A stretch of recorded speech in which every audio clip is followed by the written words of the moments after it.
মাশাল্লাহ, খুবই চমৎকার ড্রাগনের ফুল এসেছে। আর এই ড্রাগন গাছগুলিতে রাতের বেলায় এই ফুলগুলো ফোটে। ভিউয়ার্স, আজ আমরাও তাই রাতের বেলায় ভিডিও করতে লেগে গেলাম। দেখলাম যে আমার সেই ছাদের গাছের ড্রাগন, যেই ড্রাগনগুলি এর আগে আপনাদেরকে দেখিয়েছিলাম, তো সেই গাছে অনেক ফুল আসছে। আর ফুলগুলিও রাতের বেলা দেখলাম খুব সুন্দরভাবে ফুটে আছে। তা ভাবলাম যে এই সুন্দর দৃশ্যটা আসলে ক্যামেরা বন্দি না করলে হয়তো পরবর্তীতে নিজের কাছেই খারাপ লাগবে। তা দেখেন ভিউয়ার্স, রাতের বেলায় ভিডিও করতে লেগে গিয়েছি, তো অসাধারণ ফুল এসেছে। দেখেন ফুলগুলি কত চমৎকার দেখাচ্ছে।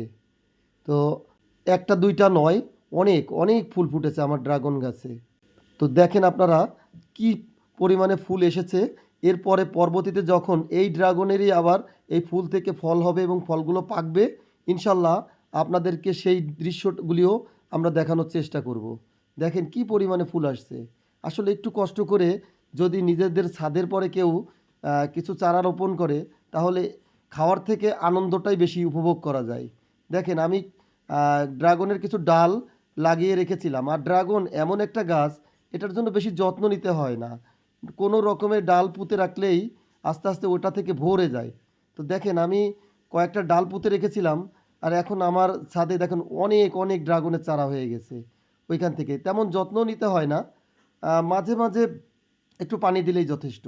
তো দেখেন কি চমৎকার ফুল এসেছে, এবং আশা করতেছি ইনশাল্লাহ এখান থেকে অনেক ফল পাবো।